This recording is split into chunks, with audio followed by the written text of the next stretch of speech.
Hello students, welcome to another class. Last class में हमने stereo chemistry शुरू की थी। ठीक, तो आज लेक्चर नंबर 2 है। आगे बढ़ने से पहले हम यहाँ पे दो टर्म्स डिस्कस करेंगे जो हम जनरली स्टीरियो केमिस्ट्री में यूज़ करते हैं और बहुत ज़्यादा कन्फ्यूजन होता है बच्चों के दिमाग में रिगार्डिंग दिस टू टर्म्स, यानी दोनों को एक दूसरे के साथ बच्चे अक्सर डिफ्रेंशिएट नहीं कर पाते हैं। तो पहला टर्म है कॉन्फ़िगरेशन।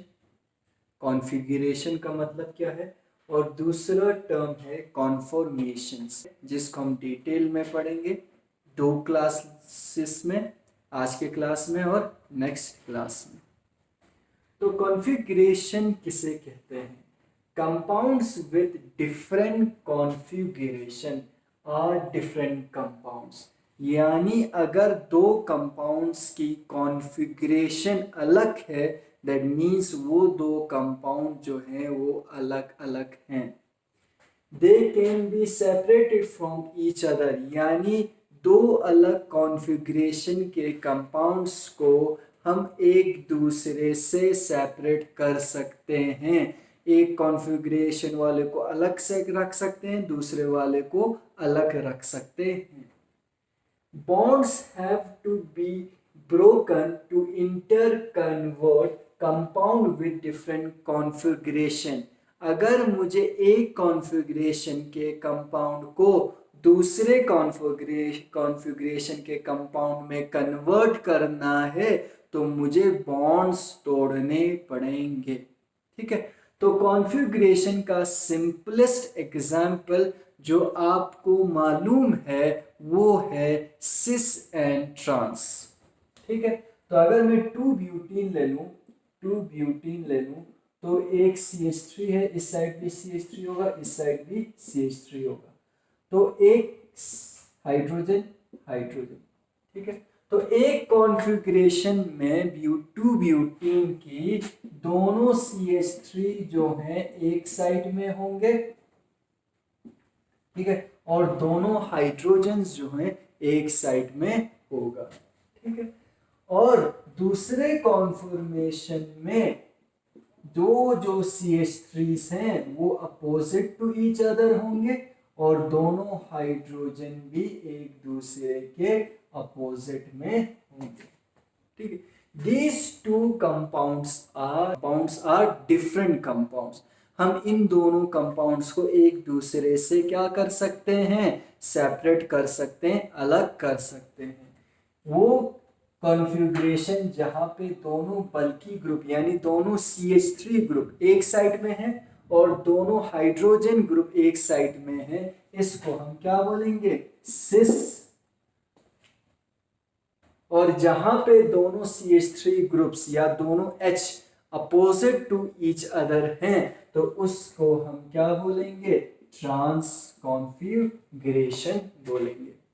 तो कॉन्फ़िगरेशन जब हम टर्म यूज करते हैं तो उन कंपाउंड्स के लिए करते हैं जो एक दूसरे से बिल्कुल ही अलग हैं, डिफरेंट कंपाउंड्स हैं जिसको हम एक दूसरे से अलग कर सकते हैं। ठीक, और एक दूसरे में अगर मुझे कॉन्फ़िगरेशन को कन्वर्ट करना है तो मुझे बॉन्ड्स तोड़ने पड़ेंगे। जैसे आप यहाँ पे देख रहे हो, अगर मुझे सिस को किस में कन्वर्ट करना है? ट्रांस में कन्वर्ट करना है। मैं रोटेशन से कन्वर्ट नहीं कर सकता हूँ।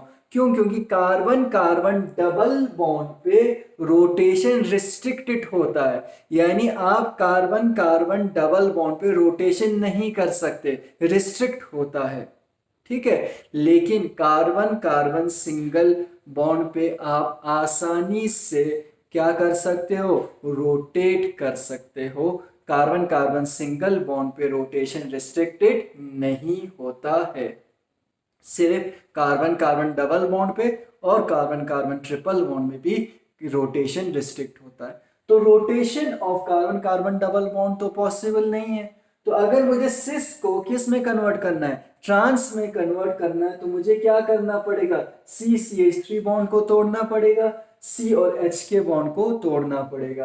फिर उसके बाद C को इस साइड से H से जोड़ना पड़ेगा, फिर C को CH3 से इस साइड से जोड़ना पड़ेगा। जब तक आप बॉन्ड को तोड़ोगे नहीं तब तक आप सिस को ट्रांस में कन्वर्ट नहीं कर सकते हो। ठीक है, तो cis and trans are different configurations. ठीक है, अब नेक्स्ट आ जाता है कन्फॉर्मेशंस। कन्फॉर्मेशन किसे कहते हैं, जिसको आज हम डिटेल में पढ़ेंगे। तो conformation are different spatial arrangement of same compound, यानी ये चीज याद रखना है। कन्फॉर्मेशन जो है सेम कंपाउंड के डिफरेंट स्पेशल अरेंजमेंट है, यानी सेम कंपाउंड के डिफरेंट अरेंजमेंट है इन स्पेस। कंपाउंड वही है, कंपाउंड अलग अलग नहीं है, कंपाउंड एक ही है, लेकिन स्पेस में एटम्स की अरेंजमेंट जो है वो क्या है, डिफरेंट है। फॉर एग्जाम्पल अगर मैं ये कंपाउंड कंसिडर करूं, मैं फॉर ए सिंप्लिसिटी के लिए कंसिडर कर रहा हूँ, F है, फिर मैं यहाँ पे Cl रख रहा हूँ, यहाँ पे ये क्या है, कहाँ जा रहा है, शाबाश, फ्लाइंग वेज रिप्रेजेंटेशन में this one towards the viewer, आपकी तरफ है। आपकी तरफ अगर मैं ब्रोमीन रख दूं और away from the viewer iodine रख दूं, इसी तरह मैं दूसरा कंपाउंड बना रहा हूं, क्लोरीन है, ठीक है, away from the viewer towards the viewer. अब मैं क्या कर रहा हूं, स्विच कर रहा हूं। देखिए, अगर मैं इन दोनों कंपाउंड्स को देखूं, ये दोनों कंपाउंड एक जैसे हैं। आप वीडियो को पॉज कीजिए और देखिए, ठीक है, दोनों सेम कंपाउंड है, कार्बन है, कार्बन है, फ्लोरीन के साथ जुड़ा हुआ है, फ्लोरीन के साथ जुड़ा हुआ है, क्लोरीन के साथ जुड़ा हुआ है, क्लोरीन के साथ जुड़ा हुआ है, ब्रोमीन के साथ जुड़ा हुआ है, ब्रोमीन के साथ जुड़ा हुआ है, आयोडीन के साथ जुड़ा हुआ है, आयोडीन के साथ जुड़ा हुआ है। दैट मीन्स ये दोनों जो है सेम कंपाउंड है, ठीक है, लेकिन फर्क क्या है, फर्क है एटम्स की स्पेस में अरेंजमेंट। ध्यान से सुनिए, फर्क क्या है, एटम्स की स्पेस में अरेंजमेंट। यहां देखिए, इस कंपाउंड में या इस कन्फॉर्मर में ब्रोमीन टुवर्ड्स द वीवर है, इस कन्फॉर्मर में bromine towards the viewer, iodine away from the viewer. ठीक, दूसरे कन्फॉर्मर में आयोडीन टुवर्ड्स द वीवर है एंड ब्रोमीन क्या जा रहा है, अवे फ्रॉम द वीवर जा रहा है। दैट मीन्स फर्क इतना है इन दोनों में कि एटम्स का स्पेस में अरेंजमेंट डिफरेंट है। एक कंपाउंड, एक कन्फॉर्मर में ब्रोमीन टुवर्ड्स द वीवर है, दूसरे कन्फॉर्मर में आयोडीन टुवर्ड्स द वीवर है। एक कन्फॉर्मर में iodine away from the viewer है, दूसरे कन्फॉर्मर में bromine away from the viewer है। तो इस टाइप ऑफ कंपाउंड्स को हम क्या करेंगे, कन्फॉर्मेशन या कन्फॉर्मर कहेंगे। सेम कंपाउंड है लेकिन स्पेस में अरेंजमेंट क्या है, डिफरेंट है। तो ये सेम कंपाउंड है, दोनों सेम कंपाउंड होने की वजह से आप इनको एक दूसरे से सेपरेट नहीं कर सकते हो। तो कॉन्फॉर्मर्स को, कॉन्फॉर्मेशंस को आप एक कॉन्फॉर्मेशन को दूसरे कॉन्फॉर्मेशन से सेपरेट नहीं कर सकते हो। ये दोनों क्या सेम कंपाउंड है, सिर्फ स्पेस में अरेंजमेंट डिफरेंट है। जैसे हमने लास्ट क्लास में भी एग्जांपल दिया था इक्लिप्स और स्टैगर्ड का। इक्लिप्स और स्टैगर्ड जो है दोनों कॉन्फॉर्मेशंस है, क्योंकि कंपाउंड एक ही है लेकिन स्पेस में अरेंजमेंट डिफरेंट है। इक्लिप्स के केस में क्या था, इक्लिप्स के केस में ये जो बॉन्ड्स जो है सब एक दूसरे को इक्लिप्स कर रहे हैं, सब एक दूसरे के पीछे इक्लिप्स कर रहे हैं, ये कॉन्फॉर्मेशन हो गया। अगर मैं रोटेट करूं, रोटेट करने के बाद ये क्या आ गया, डिफरेंट अरेंजमेंट। पहले हर बॉन्ड एक दूसरे के पीछे था, लेकिन अभी सारे बॉन्ड स्कैटर्ड है, फैले हुए हैं। तो है तो एक ही कंपाउंड, लेकिन स्पेस में अरेंजमेंट क्या है, डिफरेंट है। देखो स्पेस में अभी ये पूरा फैला हुआ है, अगर मैं कार्बन कार्बन सिंगल बॉन्ड को रोटेट करूं, अब देखो ये इक्लिप्स्ड है, सब एक दूसरे के क्या है, पीछे हैं। These two are called conformers या कॉन्फॉर्मेशंस, यानी जहां पे क्या हो, कनेक्टिविटी सेम हो, एक ही कंपाउंड हो, लेकिन स्पेस में अरेंजमेंट क्या हो, डिफरेंट हो। तो अब हम कॉन्फॉर्मेशन का डेफिनेशन देखते हैं। The different arrangement form by the rotation about a single bond और कॉल्ड कॉन्फॉर्मेशंस। डिफरेंट अरेंजमेंट जो बनेंगे किसकी वजह से, कार्बन कार्बन सिंगल बॉन्ड के रोटेशन की वजह से, यानी डिफरेंट अरेंजमेंट जो बनेंगे किसकी वजह से, कार्बन कार्बन सिंगल बॉन्ड के रोटेशन की वजह से। उन अरेंजमेंट्स को हम क्या कहेंगे, कॉन्फॉर्मेशंस कहेंगे। ये देखो यहाँ मैंने इथेन मॉलिक्यूल लिया हुआ है जहाँ पे 2 कार्बन है, एक कार्बन 3 हाइड्रोजन के साथ, ये कार्बन भी 3 हाइड्रोजन के साथ जुड़ा हुआ है। कार्बन और कार्बन के बीच में सिंगल बॉन्ड है और सिंगल बॉन्ड के इर्द गिर्द आसानी से रोटेशन पॉसिबल है। ठीक है, तो ये बॉन्ड आसानी से रोटेट हो सकता है। तो रोटेशन से क्या होगा, अगर रोटेट करोगे तो पहले ये देखो यहाँ पे ये हर बॉन्ड एक दूसरे के पीछे, थोड़ा सा मैं और रोटेट कर देता हूँ तो पहले के कंपैरिजन में ये स्पेस में अरेंजमेंट क्या हो गया, डिफरेंट हो गया। थोड़ा सा और रोटेट कर लेता हूँ, पहले 2 के कंपैरिजन में अब ये क्या हो गया, रोटेशन और थोड़ा सा डिफरेंट हो गया। थोड़ा और रोटेट कर लेता हूँ और डिफरेंट अरेंजमेंट हो गया, और रोटेट कर लेता हूँ और डिफरेंट अरेंजमेंट हो गया, और रोटेट कर लेता हूँ। Rotation along carbon carbon single bond से डिफरेंट जो अरेंजमेंट बनेंगे किसी भी कंपाउंड का, उसको हम क्या बोलेंगे, कॉन्फॉर्मेशन बोलेंगे। और एक जो सिंगल जो अरेंजमेंट होगा, यानी ये जो एक अरेंजमेंट है किसका, एटम्स का स्पेस में, तो सिंगल एक स्पेसिफिक जो अरेंजमेंट है उसको हम क्या बोलते हैं, कन्फॉर्मर बोलते हैं। यानी जहां पे सब एक दूसरे के पीछे होगा बॉन्ड्स, तो उसको हमने क्या कहा था, Eclipse. That means this is an Eclipse conformer. और सारे जहां पे फैले हुए थे इस कन्फॉर्मर को हमने क्या कहा था, scattered. That means this is an scattered conformation. ठीक है, तो हमारे सिलेबस में हमें 3 कंपाउंड्स के कॉन्फॉर्मेशंस पढ़ने हैं। किन किन का पढ़ना है, पहला जो कंपाउंड है वो है इथेन, जो मैंने हाथ में लिया हुआ है। Second is butane and third is cyclohexane. ठीक, तो इन तीनों कंपाउंड्स के कॉन्फॉर्मेशन के बारे में हमें पढ़ना है। तो अगर मैं पहले इथेन के कॉन्फॉर्मेशन को देखूं, ये मेरे पास इथेन है, तो इथेन में टोटल कितने कॉन्फॉर्मर पॉसिबल है। ठीक है, देखो ये कॉन्फॉर्मर हो गया जहां पे इन दोनों के बीच में देखो कार्बन CH बॉन्ड है, कार्बन CH बॉन्ड है। अगर मैं इन दोनों में से ये बॉन्ड हटा देता हूं तो ये एक दूसरे को जब टच करेगा तो ये दोनों एक दूसरे के पीछे होगा। तो एक दूसरे के जब ये पीछे होगा तो इन दोनों के बीच में जो एंगल होगा वो क्या होगा, 0 डिग्री होगा। अगर मैं इस बॉन्ड को हटा देता हूँ, इसको भी हटा देता हूँ, तो देखो एक दूसरे के पीछे, तो इस CH और इस CH के बीच में जो एंगल है वो कितना है, अब 0 डिग्री है। तो the angle between the CH bond, जो फ्रंट साइड का जो CH बॉन्ड है और बैक साइड के जो CH बॉन्ड, और जो हम प्रोजेक्शन लिखेंगे इसमें वो हम सॉहर्स प्रोजेक्शन नहीं लिखेंगे कॉन्फॉर्मेशन में। कॉन्फॉर्मेशन में हम न्यूमैन्स प्रोजेक्शन लिखेंगे। तो न्यूमैन प्रोजेक्शन में जो फ्रंट CH है और बैक CH के बीच में जो एंगल बनता है उसको हम बोलते हैं डाइहेड्रल एंगल। क्या बोलते हैं, डाइहेड्रल एंगल, जिसको हम थीटा से रिप्रेजेंट करते हैं। किससे, थीटा से। अब देखिए यहाँ पे डाइहेड्रल एंगल क्या है, 0 है। तो 0 है तो क्या है, कौन सा कॉन्फॉर्मेशन है, इक्लिप्स्ड है। मैं थोड़ा सा रोटेट कर देता हूँ तो अब ये इक्लिप्स नहीं बचा, डिफरेंट कॉन्फॉर्मर है। थोड़ा सा और रोटेट करता हूँ, डिफरेंट कॉन्फॉर्मर, थोड़ा और। तो इसी तरह बहुत सारे इथेन के कॉन्फॉर्मर पॉसिबल है। तो अगर आपसे पूछा जाए कि इथेन के कितने कॉन्फॉर्मर पॉसिबल है तो हम कहेंगे बहुत सारा, यानी इथेन के infinite number of conformers possible है।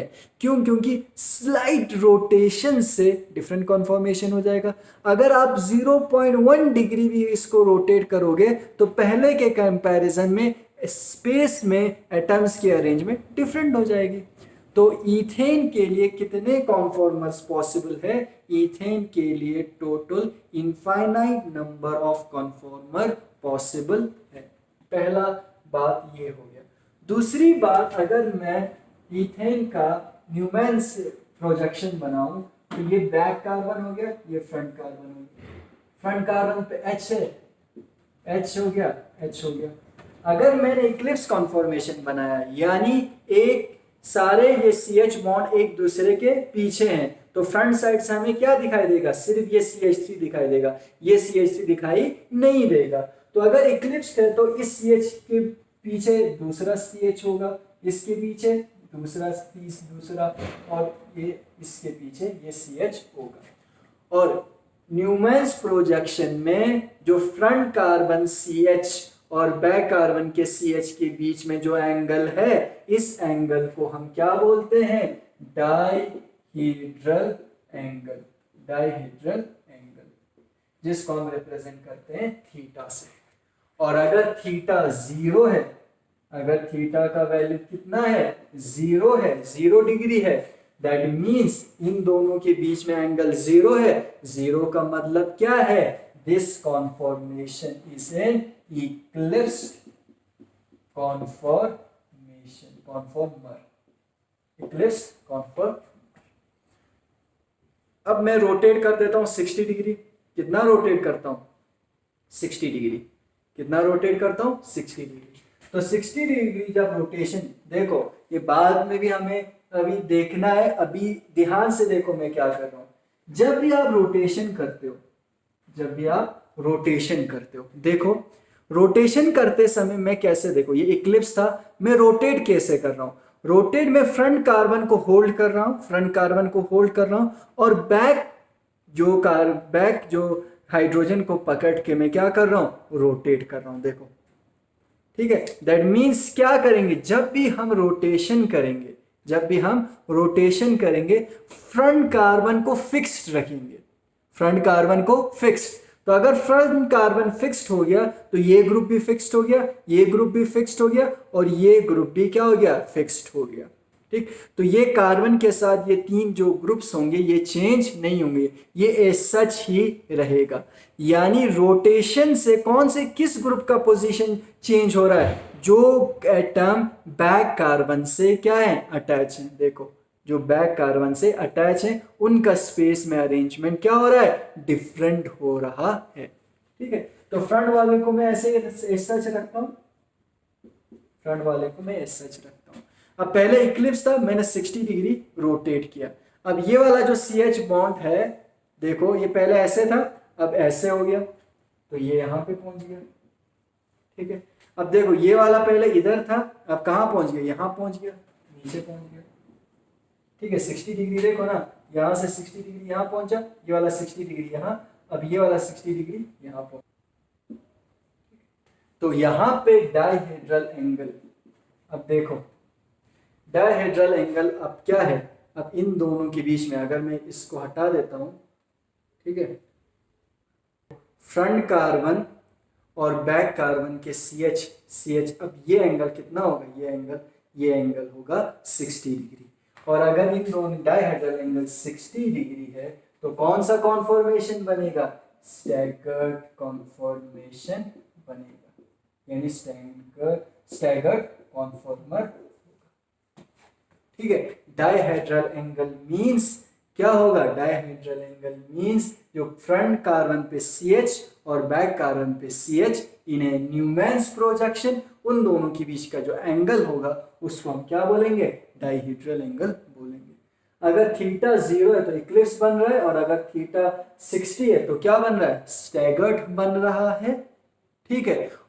इन 2 कॉन्फॉर्मर के अलावा बाकी जितने भी कॉन्फॉर्मर होंगे उनको हम स्क्यू कॉन्फॉर्मर बोलेंगे। स्क्यू कॉन्फॉर्मर यानी कॉन्फॉर्मर अदर देन, ठीक है, other than eclipsed and staggered और कॉल्ड स्क्यू कॉन्फॉर्मर। यानी अगर डेल्टा यानी डाइहेड्रल एंगल 0 होगा तो इक्लिप्स्ड, अगर डाइहेड्रल एंगल 60 होगा तो स्टैगर्ड, और अगर डाइहेड्रल एंगल 50 होगा तो उस कॉन्फॉर्मर को हम स्क्यू कॉन्फॉर्मर बोलेंगे। अगर डाइहेड्रल एंगल 40 है तो स्क्यू कॉन्फॉर्मर, 41 है तो भी स्क्यू कन्फॉर्मर। तो इन दोनों के अलावा बाकी जितने भी कन्फॉर्मर्स होंगे उनको हम क्या बोलेंगे, स्क्यू कन्फॉर्मर बोलेंगे। हम अब पढ़ेंगे कॉन्फॉर्मेशन ऑफ ईथेन। ये मेरे पास ईथेन मॉलिक्यूल है, ठीक है, C C H H H H H N H, ठीक है। अब देखिए, तो अगर डायहेड्रल एंगल हमने डिफाइन किया, ठीक है, तो इथेन मॉलिक्यूल जो है एट रूम टेम्परेचर कंटिन्यूअसली क्या होता रहेगा, रोटेट होता रहेगा। क्यों? Along the carbon carbon single bond, क्योंकि कार्बन कार्बन सिंगल बॉन्ड पे रोटेशन पॉसिबल है, ठीक है, और डिफरेंट कॉन्फॉर्मर्स फॉर्म करेंगे। पहले हम मान लेते हैं कि कार्बन और कार्बन के बीच में डायहेड्रल एंगल कितना है, 0 है, यानी सारे CH बॉन्ड एक दूसरे के पीछे हैं। तो dihedral angle is equal to 0। तो अगर मैं न्यूमेन्स प्रोजेक्शन बनाऊं, फ्रंट कार्बन है तो हाइड्रोजन हाइड्रोजन और हाइड्रोजन है, तो बैक कार्बन पे क्या होगा, ये हाइड्रोजन हाइड्रोजन और हाइड्रोजन एक सब एक दूसरे को क्या करेंगे, इक्लिप्स करेंगे, यानी इक्लिप्स कन्फॉर्मेशन, जहां पे थीटा डायहेड्रल एंगल कितना है, 0 है, ठीक। और अगर मैं थोड़ा सा रोटेट करूं, रोटेट करने के बाद कितना रोटेट करूं, देखो ऐसे फ्रंट को मैंने फिक्स रखा, थोड़ा रोटेट किया, कितना रोटेट किया, 60 डिग्री रोटेट किया। तो रोटेशन पे मैंने फर्स्ट को चेंज नहीं किया, फर्स्ट फ्रंट कार्बन को ऐसे ही रखा ना, देखो ऐसे था, फ्रंट कार्बन को ऐसे ही रखा, ऐसे था ना, फ्रंट कार्बन को ऐसे ही रखा, बैक कार्बन को मैं क्या कर रहा हूँ, रोटेट कर रहा हूँ। तो फ्रंट कार्बन पे, ये मेरा फ्रंट कार्बन है डॉट, तो ऊपर एक हाइड्रोजन, साइड में हाइड्रोजन, साइड में हाइड्रोजन, ये एज सच रहेगा, इसमें कोई चेंज नहीं आएगा। तो बैक वाला कार्बन पे जो हाइड्रोजन था, इसको 60 डिग्री मैंने इतना ऐसे क्या किया, रोटेट किया। तो रोटेट करने के बाद क्या हुआ, ये वाला राइट साइड में है, तो एक राइट साइड में लिख दिया, दूसरा कहाँ है, लेफ्ट हैंड साइड में, तो लेफ्ट हैंड साइड में एक क्या है, बॉटम की तरफ, तो एक बॉटम की तरफ। तो यहाँ इन दोनों के बीच में जो डायहेड्रल एंगल होगा वो कितना होगा, 60 डिग्री होगा। फिर उसके बाद देखो 60 डिग्री है, फिर से मैं अगर 60 डिग्री रोटेशन करूं, देखो तो फिर से कौन सा कॉन्फॉर्मेशन आ रहा है, ध्यान से देखिए, पॉज करके देखिए वीडियो को, कौन सा कॉन्फॉर्मेशन आ रहा है, फिर से इक्लिप्स कॉन्फॉर्मेशन आ रहा है। देखो तरीका वही है, फ्रंट कार्बन को क्या रखना है, फिक्स रखना है, ऊपर हाइड्रोजन है, साइड में हाइड्रोजन, साइड में हाइड्रोजन, ठीक। अब देखिए, अब यहाँ सा पहले यहाँ था, यहाँ से 60 डिग्री रोटेट करके इसको मैं H1 कर देता हूँ, इसको भी H1। देखो H1 पहले इन दोनों के इक्लिप्स था, 60 डिग्री रोटेट होके यहाँ पहुंचा, अब यहाँ से फिर ये 60 डिग्री रोटेट होगा तो कहाँ इक्लिप्स करेगा, ये H1 अब इस हाइड्रोजन को क्या करेगा, इक्लिप्स करेगा। तो एट 120 डिग्री डायहेड्रल एंगल कौन सा कॉन्फॉर्मेशन बनेगा, इक्लिप्स कॉन्फॉर्मेशन बनेगा। और अगर थीटा फिर से हम 160 डिग्री क्या करें, रोटेट करें, तो थीटा कितना हो जाएगा, 180 डिग्री। देखो फिर से अगर मैं रोटेट करूं तो फिर से क्या हो जाएगा, स्टैगर्ड कन्फॉर्मेशन हो जाएगा। देखो ये हाइड्रोजन ऐसे है, सेम है। अब देखो H1 कहाँ था, यहाँ था, फिर 60 डिग्री, अब कहाँ पहुंच जाएगा, रोटेशन 180 हो गया। ध्यान से देखो H1 पहले यहाँ था टॉप पे, ठीक है, 180 रोटेशन के बाद कहाँ पहुंच गया, ये बॉटम पे। तो यहाँ ये वाला ये जो एंगल होगा वो कितना होगा, 180 डिग्री होगा ना। तो पहले हमने स्टार्टिंग किया था, H1 कहाँ पे था, स्टार्टिंग में H1 टॉप पे था, अब 180 रोटेट करने के बाद H1 कहाँ है, बॉटम पे है, ठीक है, टॉप बॉटम आएगा, 180 डिग्री पे फिर से स्टैगर्ड कॉन्फॉर्मर बनेगा। अगर यहाँ पे मैं आपसे एक सवाल पूछूं कि इन दोनों कॉन्फॉर्मेशन, इथेन में सिर्फ दो कॉन्फॉर्मेशन बन रहा है 60 डिग्री के रेगुलर, किस पे, रोटेशन पे, या बन रहा है इक्लिप्स्ड या बन रहा है स्टैगर्ड, तो दोनों में से मोर स्टेबल कॉन्फॉर्मेशन कौन सा होगा, इक्लिप्स होगा कि स्टैगर्ड होगा। देखो इक्लिप्स्ड कॉन्फॉर्मेशन कब है, ये बॉन्ड जो है एक दूसरे को जब इक्लिप्स करेगा एक दूसरे के पीछे होगा, ठीक है, पीछे होगा, ठीक है। और स्टैगर्ड कॉन्फॉर्मेशन में क्या होगा, स्टैगर्ड कॉन्फॉर्मेशन में ये एक दूसरे से कहाँ जाएगा, दूर जाएगा, ठीक है, दूर जाएगा। देखो ये क्या है, कार्बन है, हाइड्रोजन है, कार्बन है, हाइड्रोजन है, ये दोनों क्या है, जो स्टिक है, ये बॉन्ड बॉन्ड है।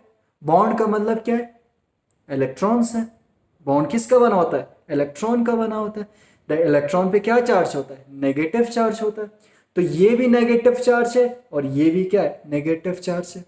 अब same charge repel each other, ठीक है, just like opposite charge attract each other. तो ये जो इलेक्ट्रॉन्स होंगे और ये जो इलेक्ट्रॉन्स होंगे ये एक दूसरे को क्या करेगा, रिपल करेगा। तो इक्लिप्स में इन दोनों के बीच में क्या हो रहा है, रिपल्शन हो रहा है। अगर मैं इसको रोटेट करूं तो देखो रोटेशन से क्या हो रहा है, रोटेशन से ध्यान से देखो, ये देखो रोटेशन से क्या हो रहा है, ये एक दूसरे के क्या जाएगा, दूर जाएगा। जब ये स्टैगर्ड में कन्वर्ट हो जाएगा, देखो डिस्टेंस बढ़ जाएगा, इन दोनों के बीच में डिस्टेंस जो है क्या हो जाएगा, इंक्रीज हो जाएगा। देखो पहले डिस्टेंस सिर्फ इतना था, अब रोटेशन से डिस्टेंस इन दोनों के बीच में बढ़ जाएगा। तो ये जो बॉन्ड्स जो हैं एक दूसरे को क्या करेगा, एक दूसरे को रिपेल करेगा, क्योंकि बॉन्ड्स मीन इलेक्ट्रॉन्स, ठीक है। तो इक्लिप्स में एक दूसरे को क्या कर रहे हैं, ये रिपेल कर रहे हैं। लेकिन जब स्टैगर्ड कॉन्फॉर्मेशन होगा, डिस्टेंस बिटवीन द बॉन्ड्स क्या हो रहा है, इंक्रीज हो रहा है। तो डिस्टेंस इंक्रीज होगा तो रिपल्शन क्या होगा, कम होगा। जितना डिस्टेंस कम है रिपल्शन क्या होगा, ज्यादा होगा। और जितना डिस्टेंस ज्यादा है रिपल्शन जो है कम होगा। तो इक्लिप्स में बॉन्ड्स के बीच में रिपल्शन ज्यादा होगा क्योंकि डिस्टेंस कम है, और स्टैगर्ड में डिस्टेंस बढ़ने की वजह से रिपल्शन जो होगा कम होगा। तो मोर स्टेबल कौन सा है, जिसमें क्या रिपल्शन कम है, वो कॉन्फॉर्मर जिसमें रिपल्शन कम है। कौन से कॉन्फॉर्मर में रिपल्शन कम है, स्टैगर्ड कॉन्फॉर्मर में रिपल्शन कम है। तो out of these two, Eclipse and staggered, staggered is more stable. फिर उसके बाद इक्लिप्स, इक्लिप्स स्टैगर्ड स्टेबल है। इक्लिप्स के बाद क्या बन रहा है, स्टैगर्ड बन रहा है, स्टैगर्ड ज्यादा स्टेबल है, ठीक। अब यहां पे एक चीज आप ऑब्जर्व करो, मैं 0 डिग्री पे इक्लिप्स है, अनस्टेबल है। 60 डिग्री मैंने जब रोटेट किया, किस में कन्वर्ट हो गया, स्टैगर्ड में कन्वर्ट हो गया। दैट मीन्स मैं अनस्टेबल इक्लिप्स से स्टेबल किसकी तरफ जा रहा हूं, स्टैगर्ड की तरफ जा रहा हूं। तो आसानी से कार्बन और कार्बन बॉन्ड के बीच में क्या होगा, रोटेशन पॉसिबल होगा। क्यों, क्योंकि आप एक अनस्टेबल कॉन्फॉर्मर से मोर स्टेबल कॉन्फॉर्मर की तरफ जा रहा है। और टेंडेंसी यही होती है कि मॉलिक्यूल्स की जितना हो सके स्टेबल अरेंजमेंट क्या कर लें, ऑक्युपाई कर लें, ठीक। तो पहला जब डायहेड्रल एंगल 0 था तो इक्लिप्स कॉन्फॉर्मेशन था अनस्टेबल। फिर डायहेड्रल एंगल कितना हो गया, 60 डिग्री हो गया तो स्टैगर्ड बन गया, staggered is more stable. That means 0 degree से जब मैं 60 डिग्री की तरफ जा रहा हूं, मैं अनस्टेबल से स्टेबल की तरफ जा रहा हूं। तो आसानी से ये बॉन्ड रोटेट हो जाएगा, ठीक। लेकिन जब मैं फिर से 60 डिग्री रोटेशन अगर करना चाहूँ, डायहेड्रल एंगल 60 से मैं 120 अगर जाना चाहूँ, तो मैं मोर स्टेबल स्टैगर्ड से किसकी तरफ जा रहा हूँ, लेस स्टेबल किसकी तरफ, इक्लिप्स की तरफ जा रहा हूँ। मोर स्टेबल स्टैगर्ड कॉन्फॉर्मर से लेस स्टेबल इक्लिप्स कॉन्फॉर्मर की तरफ जा रहा हूँ। तो अगर मैं स्टेबिलिटी से अनस्टेबिलिटी की तरफ जा रहा हूँ तो मॉलिक्यूल जो है जितना हो सके स्टेबल रहने की कोशिश करेगा, वो स्टेबल से अनस्टेबिलिटी की तरफ नहीं जाएगा। तो क्या होगा, 60 डिग्री के बाद ये जो बॉन्ड है ये थोड़ा सा क्या करेगा, स्ट्रेन शो करेगा। क्या, किसके लिए स्ट्रेन होगा, स्ट्रेन टू रोटेशन, यानी आसानी से आप इसको आप रोटेट नहीं कर पाओगे। क्यों नहीं कर पाओगे, क्योंकि आप स्टेबल से अनस्टेबल की तरफ जा रहे हैं। तो ये जो होगा, ये जो बॉन्ड होगा एक स्ट्रेन शो करेगा जिसको हम टॉर्शनल स्ट्रेन कहते हैं। स्ट्रेन टू रोटेशन, यानी रोटेशन के लिए ये क्या करेगा, अपने आप को रिस्ट्रिक्ट करेगा, ये रोटेशन होने नहीं देगा। ठीक है, ये इस बॉन्ड को, ये बॉन्ड रोटेट होने, ये मॉलिक्यूल अब बॉन्ड को रोटेट होने नहीं देगा, एक स्ट्रेन शो करेगा। तो अगर इस स्ट्रेन को अगर आपको ओवरकम करना है तो आपको क्या करना पड़ेगा, एनर्जी देना पड़ेगा। तो कितना एनर्जी आपको देना पड़ेगा ताकि आप इक्लिप्स को किस में कन्वर्ट करें, स्टैगर्ड में। स्टैगर्ड को इक्लिप्स में कन्वर्ट करने के लिए एनर्जी देने की जरूरत नहीं है, क्योंकि अनस्टेबिलिटी से स्टेबिलिटी की तरफ जा रहे हैं, उल्टा एनर्जी रिलीज होगा। अनस्टेबिलिटी से अगर स्टेबिलिटी की तरफ जाओगे, एनर्जी क्या होगा, रिलीज होगा। लेकिन अगर आप इक्लिप्स से स्टैगर्ड की तरफ जाना चाहते हो, मोर स्टेबल से लेस स्टेबल की तरफ जाना चाहते हो, तो एनर्जी आपको सप्लाई करना पड़ेगा। कितना एनर्जी सप्लाई करना पड़ेगा इक्लिप्स को स्टैगर्ड में कन्वर्ट करने के लिए, 12.6 किलो जूल पर मोल या 3 किलो कैलोरी पर मोल, जो रूम टेम्परेचर पे, यानी हमारे रूम के टेम्परेचर में आसानी से अवेलेबल होता है। इसलिए इथेन मॉलिक्यूल रूम टेम्परेचर पे कंटिन्यूअसली रोटेट होता रहता है। तो इस चीज़ को हम अच्छे से समझ सकते हैं with the help of A potential energy diagram. अब यहाँ पे हम क्या बनाएंगे, पोटेंशियल एनर्जी डायग्राम बनाएंगे इथेन के। वाई एक्सिस पे मैंने पोटेंशियल एनर्जी लिया हुआ है और एक्स एक्सिस पे मैंने क्या लिया हुआ है, dihedral angle theta. 0 degree, 60 degree, 120 degree and 180 degree. ठीक है, अब देख 0 डिग्री पे कॉन्फॉर्मेशन कौन सा है, इक्लिप्स्ड। तो इक्लिप्स कॉन्फॉर्मेशन क्या है, अनस्टेबल है। तो अनस्टेबल है तो एनर्जी क्या होगी, ज्यादा होगी। कितना एनर्जी होगा इसका, 12.6 किलो जूल्स पर मोल।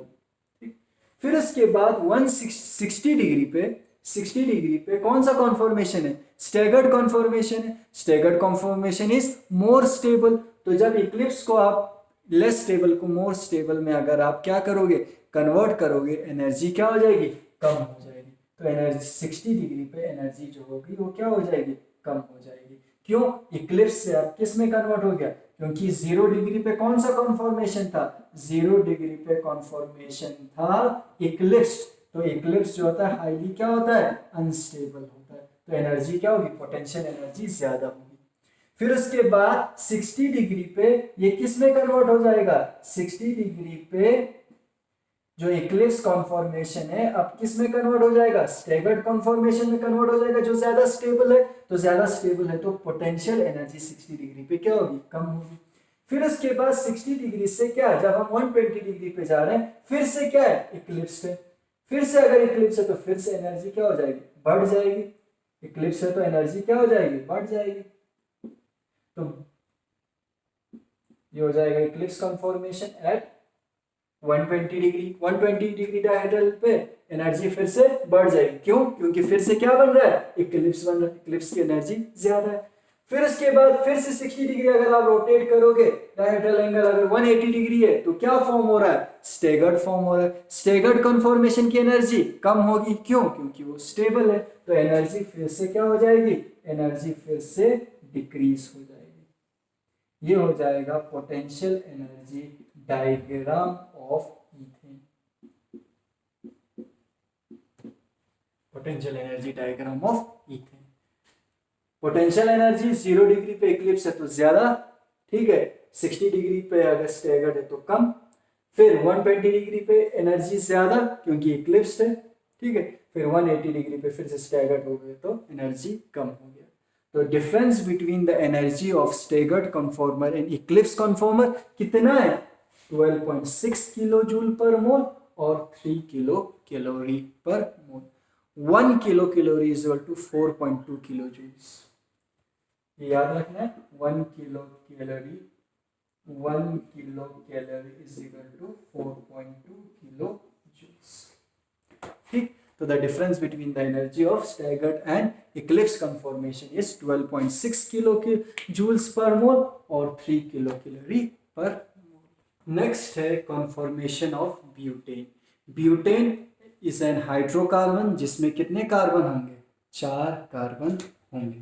तो अगर मैं ब्यूटेन का स्ट्रक्चर बनाऊं तो क्या हो जाएगा, CH3 C के साथ हाइड्रोजन है, C के साथ हाइड्रोजन है एंड CH3 ब्यूटेन है। C4H10 is the molecular formula. अगर मैं इसको नंबरिंग करूं 1 2 3 4, तो कन्फॉर्मेशन कब बनता है? डिफरेंट जो arrangement due to the rotation of carbon carbon single bond.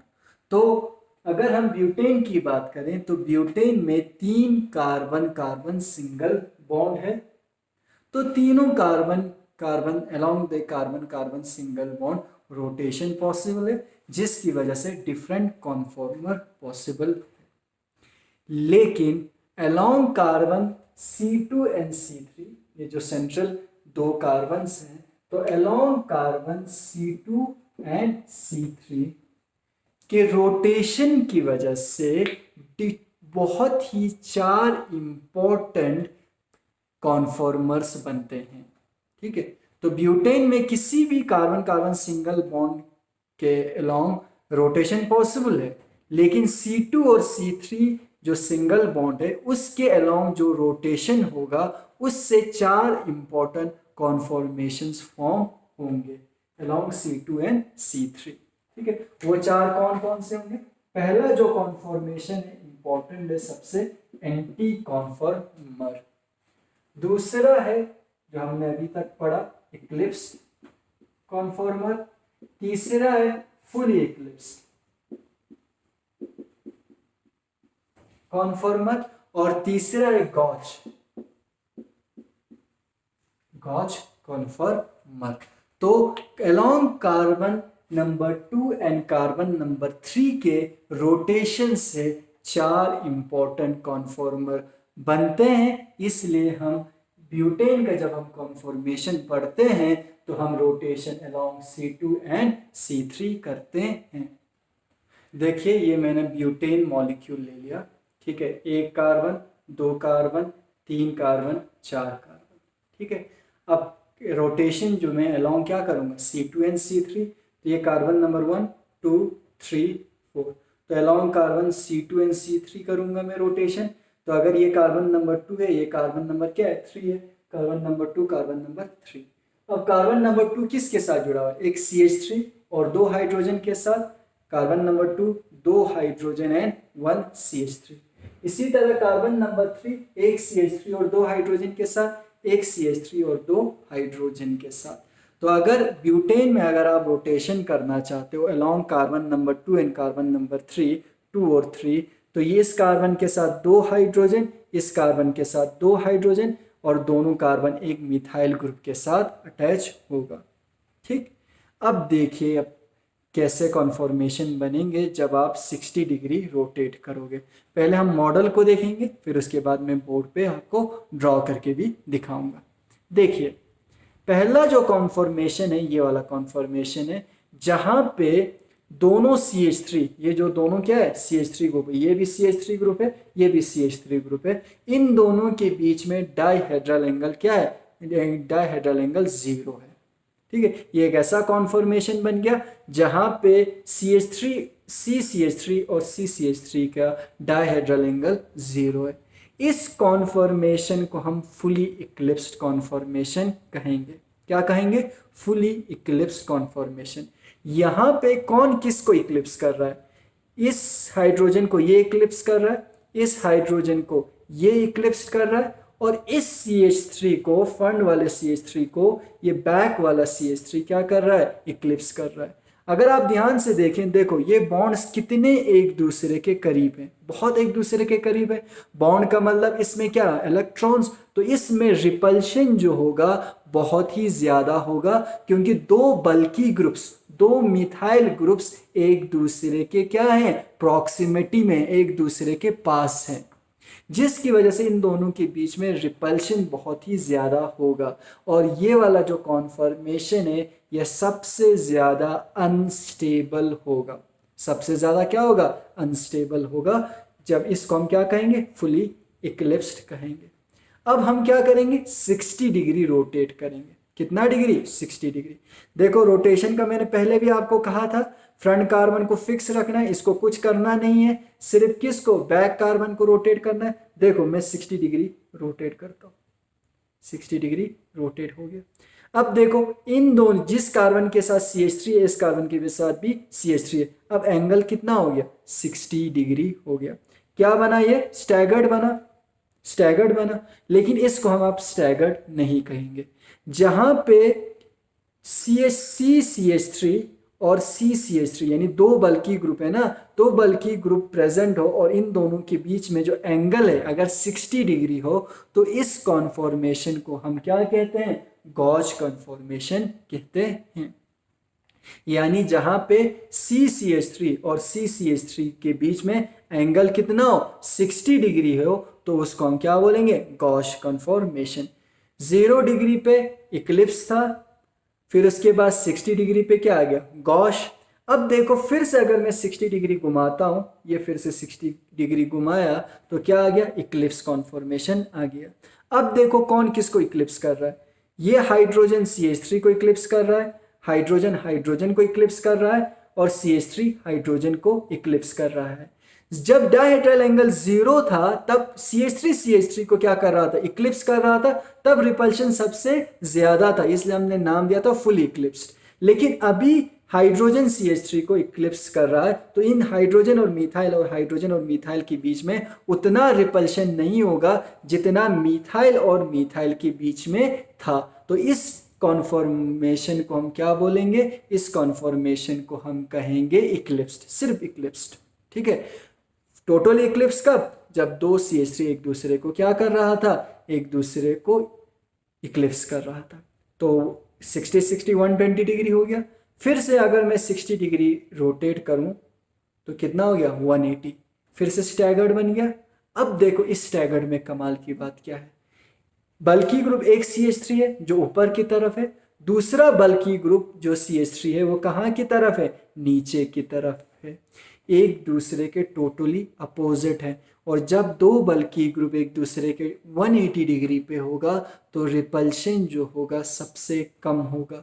यानी मिनिमम रिपल्शन ग्रुप्स के बीच में कब होता है, जब वो 180 डिग्री अपार्ट होते हैं, 180 डिग्री दूर होते हैं। सबसे मिनिमम रिपल्शन कब होगा, जब एंगल 180 डिग्री होगा। तो ये दोनों क्या है, एक एक दूसरे से 180 डिग्री दूर है, तो रिपल्शन सबसे कम, और ये वाला कॉन्फॉर्मेशन जो होगा वो सबसे स्टेबल कॉन्फॉर्मेशन होगा। क्योंकि ये दोनों एक दूसरे के अपोजिट हैं, इस कॉन्फॉर्मेशन को हम क्या बोलेंगे, इस कॉन्फॉर्मेशन को हम एंटी कॉन्फॉर्मेशन बोलेंगे। यानी 180 डिग्री पे सबसे स्टेबल एंटी कॉन्फॉर्मेशन बनेगा, 0 डिग्री पे सबसे least stable fully Eclipse conformation था। 180 डिग्री हो गया, तो 240 डिग्री, फिर से मैं 60 डिग्री रोटेट करता हूँ, 240 डिग्री, तो 240 डिग्री पे क्या है, CH3 को इक्लिप्स, सॉरी H को इक्लिप्स कर रहा है, CH3 को, CH3 और H इक्लिप्स हो रहा है, तो फिर से क्या बन गया, इक्लिप्स कॉन्फॉर्मेशन बन गया। फिर उसके बाद 300 डिग्री, फिर से मैं रोटेट करूं, 300 डिग्री बना। अब देखो स्टैगर्ड कॉन्फॉर्मेशन है, यहां से तो 300 डिग्री है, लेकिन इधर साइड से कितना होगा, 60, क्योंकि टोटल जो होता है वो कितना होता है, 360 डिग्री। इस साइड से 300 डिग्री हो गया, इस साइड से अब क्या होगा, 60 डिग्री। जब CCH3 और CCH3 के बीच में अगर 60 डिग्री हो तो उस कॉन्फॉर्मर को हम क्या बोलते हैं, गॉश कॉन्फॉर्मर।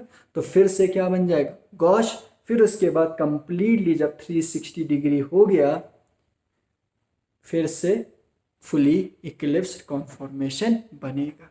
अब देखिए इसको मैं कैसे लिखता हूं, बैक कार्बन हो गया, फ्रंट कार्बन हो गया। फ्रंट कार्बन के साथ क्या जुड़ा हुआ है, ऊपर CH3 है, इस साइड भी H है, इस साइड भी H। ठीक है, ये फ्रंट कार्बन है। अब फर्स्ट क्या है, फुली इक्लिप्स्ड है, फर्स्ट क्या है, फुली इक्लिप्स्ड है। तो फुली इक्लिप्स्ड होगा तो क्या होगा, इस CH3 के बीच पीछे दूसरा CH3, इस हाइड्रोजन के पीछे हाइड्रोजन हाइड्रोजन, तो theta is equal to 0 degree, तो क्या बनेगा, फुली इक्लिप्स्ड कॉन्फॉर्मेशन बनेगा। ठीक, तो अब मैं क्या करता हूं, 60 डिग्री रोटेट करता हूं, जब रोटेशन की बारी आएगी, मैंने कहा फर्स्ट जो फ्रंट कार्बन होगा फिक्स्ड रखना है। तो फ्रंट कार्बन कौन सा था, ब्लैक वाला, तो मैंने फिक्स्ड रखा। ठीक, अब बैक कार्बन को कितना रोटेट करना है, 60 डिग्री रोटेट करना है। CH3 पहले यहां था तो 60 डिग्री पे यहां पहुंच जाएगा। ठीक है, यहाँ H, यहाँ पे H, सॉरी यहाँ पे क्या था, CH3।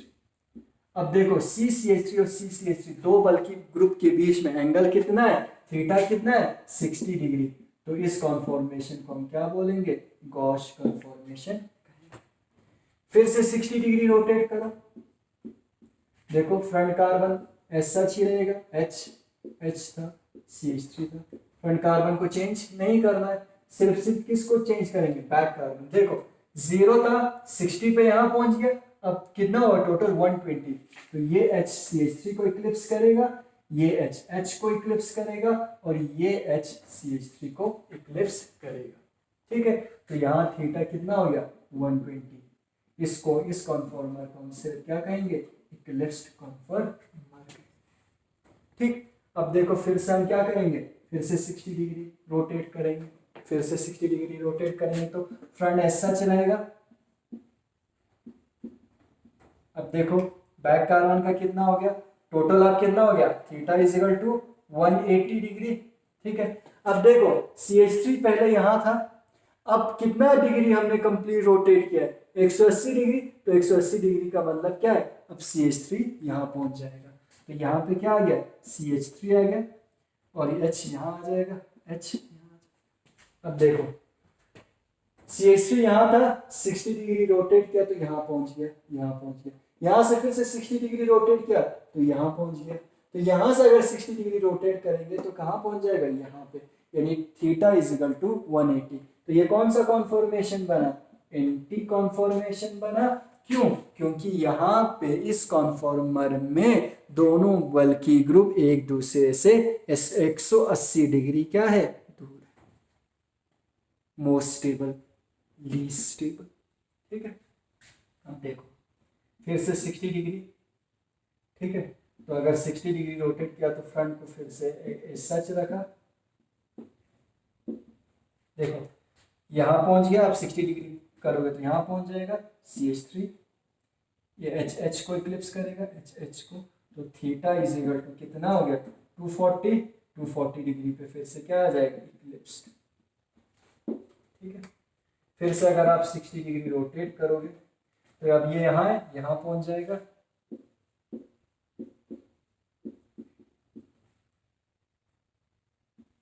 देखो यहाँ है, 60 डिग्री करोगे तो यहाँ पहुंच जाएगा CH3। फिर से यहाँ से तो 300 डिग्री है, यहाँ से कितना है 60, तो थीटा इज इक्वल टू 300 पे फिर से गॉस। और अगर आप फिर से इसको 60 डिग्री रोटेट करते हो तो क्या होगा, फिर से अगर 60 डिग्री रोटेट करते हो, फ्रंट कार्बन ऐसे लिख दिया। ठीक है, यहाँ से 60 डिग्री रोटेट कर तो यहाँ पहुंच गया। फिर से कौन सा कॉन्फॉर्मेशन आ जाएगा, theta is equal to 360 degree पे फिर से टोटली इक्लिप्स्ड। क्यों, क्योंकि दो बल की ग्रुप एक दूसरे को क्या कर रहा है, इक्लिप्स्ड कर रहा है। ठीक, तो यहाँ पे अब मुझे बताओ स्टेबिलिटी ऑर्डर, सबसे ज्यादा स्टेबल कौन सा होगा। ठीक है, तो यहाँ सबसे ज्यादा जो स्टेबल होगा वो एंटी होगा। एंटी सबसे ज्यादा स्टेबल है। क्यों, क्यों स्टेबल है सबसे ज्यादा, क्योंकि दो बल की ग्रुप एक दूसरे के क्या है, एक दूसरे के अपोजिट में है। ठीक है, सबसे अनस्टेबल कौन सा होगा, फुली इक्लिप्स्ड, जहां पे दो बल की ग्रुप एक दूसरे को क्या कर रहे हैं, एक दूसरे को इक्लिप्स कर रहा है। फुली इक्लिप्स सबसे अनस्टेबल। ठीक, अब बचा क्या, इक्लिप्स बचा और गॉश बचा। इक्लिप्स तो इक्लिप्स ही है और गॉश क्या है, गॉश तो क्या है, स्टैगर्ड कन्फॉर्मेशन है। तो हमें पता है कि इक्लिप्स ज्यादा स्टेबल है तो कि स्टैगर्ड ज्यादा स्टेबल है, स्टैगर्ड ज्यादा स्टेबल है तो इक्लिप्स से ज्यादा स्टेबल कौन सा होगा, गॉश होगा। तो अगर हम स्टेबिलिटी ऑर्डर देखें किसका, कॉन्फॉर्मर ऑफ ब्यूटेन, तो सबसे ज्यादा स्टेबल कौन सा होगा, एंटी कॉन्फॉर्मर, फिर उसके बाद गॉश, फिर उसके बाद इक्लिप्स, और सबसे लीस्ट जो स्टेबल होगा वो कौन सा होगा, लीस्ट स्टेबल जो होगा वो टोटली इक्लिप्स्ड होगा। अब हम पोटेंशियल एनर्जी डायग्राम देखेंगे, किसका, ब्यूटेन का। ध्यान से देखिए, यहाँ हमने वाई एक्सिस पे क्या लिया है, पोटेंशियल एनर्जी, और एक्स एक्सिस पे डायहेड्रल एंगल 0, 60, 120, 180, 240, 300 एंड 360। 0 डिग्री पे क्या होगा, 0 डिग्री पे हमने अभी देखा, ये हमारा कार्बन है, फ्रंट कार्बन, हाइड्रोजन हाइड्रोजन, और ऊपर किसके साथ अटैच है, CH3 के साथ। तो 0 डिग्री पे क्या था, फुली इक्लिप्स्ड। तो इस CH3 के पीछे क्या होगा, और एक CH3 हाइड्रोजन हाइड्रोजन को इक्लिप्स, हाइड्रोजन हाइड्रोजन को इक्लिप्स करेगा, यानी CH3 को हाइड्रोजन हाइड्रोजन और हाइड्रोजन हाइड्रोजन को इक्लिप्स करेगा, एनर्जी सबसे ज्यादा होगी। तो 0 डिग्री पे ये क्या है, एनर्जी है किसकी, फुली इक्लिप्स्ड की। तो यहाँ पे क्या बनेगा, फुली इक्लिप्स्ड। फुली इक्लिप्स की एनर्जी सबसे अनस्टेबल है, तो एनर्जी सबसे ज्यादा, तो इतनी इसकी क्या होगी, एनर्जी होगी। जब आप इसको 60 डिग्री रोटेट करते हो, 60 डिग्री रोटेशन करते हो, तो फ्रंट वाला ऐसे ही रहेगा। अब देखिए CH3 अब यहाँ से यहाँ चला जाएगा, 60, यहाँ 0 डिग्री है तो यहाँ क्या होगा 60 डिग्री, तो यहाँ CH3 चला गया, H। अब इन दो बल्कि ग्रुप्स के बीच में जो एंगल है वो 60 डिग्री है, तो इसको हम गॉस कॉन्फॉर्मेशन, और गॉस कॉन्फॉर्मेशन जो है फुली इक्लिप्स से ज्यादा स्टेबल है। तो ज्यादा स्टेबल है तो एनर्जी क्या हो जाएगी, कम हो जाएगी। तो एनर्जी क्या हो गया, कम हो जाएगी, एनर्जी क्या हो जाएगी, कम हो जाएगी। इतना एनर्जी कम हो जाएगी, एनर्जी कम। ठीक, फिर उसके बाद फिर से अगर 60 डिग्री अगर आप रोटेट करोगे तो CH3 हो गया, H हो गया, H हो गया। ठीक है, देखो यहाँ था, यहाँ 60 डिग्री हो गया, तो अब ये CH3 H को इक्लिप्स करेगा, H को इक्लिप्स करेगा, CH3 H को इक्लिप्स करेगा। तो कौन सा कॉन्फॉर्मेशन हो गया, इक्लिप्स्ड कॉन्फॉर्मेशन। अब यहाँ देखिए, इक्लिप्स कॉन्फॉर्मेशन जो है वो है अनस्टेबल है कंपेयर टू क्या, गॉश। गॉश ज्यादा स्टेबल है, इक्लिप्स कॉन्फॉर्मेशन कम स्टेबल है। लेकिन इक्लिप्स कॉन्फॉर्मेशन जो है ज्यादा स्टेबल है कंपेयर टू फुली इक्लिप्स, क्योंकि फुली इक्लिप्स में दो बल्कि ग्रुप, दो CH3 ग्रुप एक दूसरे को इक्लिप्स कर रहा है, तो रिपल्शन बहुत ही ज्यादा होगा। इक्लिप्स में रिपल्शन तो होगा, लेकिन CH3 और हाइड्रोजन के बीच में जो रिपल्शन है वो कंपैरेटिवली कम होगा, जो रिपल्शन बिटवीन CH3 और CH3 के बीच में है। तो फुल इक्लिप्स सबसे अनस्टेबल होगा, लेकिन इक्लिप्स फुल इक्लिप्स से ज्यादा स्टेबल होगा। तो गॉश का एनर्जी कम होगा क्योंकि स्टेबल है, गॉश के कंपैरिजन में इक्लिप्स क्या है, अनस्टेबल है, तो एनर्जी क्या हो जाएगी, बढ़ जाएगी। लेकिन जो एनर्जी ज्यादा होगा किसका, इक्लिप्स का, गॉश के कंपैरिजन में। क्यों, क्योंकि इक्लिप्स गॉश से अनस्टेबल है, लेकिन इक्लिप्स जो है फुल इक्लिप्स से क्या है, फुल इक्लिप्स से ज्यादा स्टेबल है, तो इसकी एनर्जी बढ़ तो जाएगी लेकिन फुल इक्लिप्स के बराबर नहीं होगा। तो एनर्जी सबसे कम किसका होगा, गॉश का, फिर उसके बाद इक्लिप्स का, फिर उसके बाद फुल इक्लिप्स का, यानी फुल इक्लिप्स का एनर्जी सबसे ज्यादा होगा। 180 डिग्री पे क्या होगा, 180 डिग्री पे देखो क्या होगा, फ्रंट को फिर से ऐसे सच रखा, इसको चेंज नहीं किया। अब देखो CH3 यहाँ था, 60 डिग्री रोटेट करोगे तो अब यहाँ आ जाएगा। अब दो बल्कि ग्रुप एक दूसरे से टोटली अपोजिट हैं, 180 डिग्री पे हैं, तो इन दोनों के बीच में रिपल्शन जो होगा सबसे कम होगा, और अगर रिपल्शन कम होगा तो स्टेबिलिटी सबसे ज्यादा होगी। स्टेबिलिटी ज्यादा है तो एनर्जी सबसे कम होगी, एनर्जी सबसे कम। 240 पे क्या हो जाएगा, 240 पे देखो CH3 है, H है, H है, ठीक है। अब देखो CH3 यहाँ पहुंच जा, अब यहाँ पहुंच जाएगा, CH3 H को इक्लिप्स करेगा, H को इक्लिप्स करेगा, और CH3 किसको, H को इक्लिप्स करेगा। तो ये फिर से क्या बन गया, इक्लिप्स बन गया। तो NT के कंपैरिजन में इक्लिप्स का एनर्जी ज्यादा, तो एनर्जी फिर से क्या हो जाएगी, बढ़ जाएगी, बढ़ेगी। भाई ये है इक्लिप्स की एनर्जी, तो इतना एनर्जी हो जाएगा। अब 300 पे क्या होगा, देखो CH3 यहाँ H है, यहाँ पे भी H है। देखिए अब ये CH3 जब पहले यहाँ तक कहाँ पहुँच जाएगा, यहाँ पहुँच जाएगा, H H क्या बन गया फिर से, गॉश, क्योंकि इन दोनों के बीच में एंगल कितना है, 160 डिग्री है। तो गॉश की एनर्जी इक्लिप्स के कंपैरिजन में क्या है, गॉश की एनर्जी इक्लिप्स के कंपैरिजन में कम है। तो एनर्जी फिर से क्या हो जाएगी, कम हो जाएगी। ठीक, फिर उसके बाद लास्ट में क्या होगा, लास्ट में CH3 है, ठीक है, H है, H है। अब देखो ये CH3 अब कहाँ पहुंच जाएगा, ये CH3 अब यहाँ पहुंच जाएगा। फिर से क्या आ गया, फिर से ये टोटली इक्लिप्स आ गया, टोटली क्या आ गया, इक्लिप्स आ गया। रिपल्शन सबसे ज्यादा, तो एनर्जी क्या हो जाएगी, बढ़ जाएगी, एनर्जी बढ़ जाएगी। ये होगा पोटेंशियल एनर्जी डायग्राम किसका, ब्यूटेन का। ठीक है, और अगर हम देखें ये क्या है, एंटी, एंटी और गॉश, एंटी और गॉश, एंटी और गॉश के बीच में जो एनर्जी डिफरेंस है वो कितना है, 3.8 किलो जूल्स या 0.9 किलो कैलोरी पर मोल। इसी तरह एंटी और इक्लिप्स के बीच में एनर्जी डिफरेंस कितना है, 15 किलो जूल्स या हम कह सकते हैं 3.6 किलो कैलोरी पर मोल, क्या है, एनर्जी डिफरेंस है। इसी तरह एंटी और टोटल इक्लिप्स, एंटी और टोटल इक्लिप्स के बीच में एनर्जी डिफरेंस कितना है, 21 किलो जूल्स और 5 kilo calorie per mole.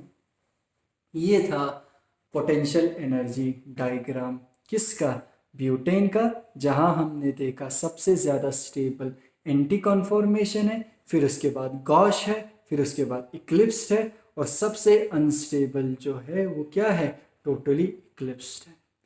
Thank you very much, see you in the next class, जहाँ पे हम कॉन्फॉर्मेशन ऑफ साइक्लोहेक्सेन पढ़ेंगे।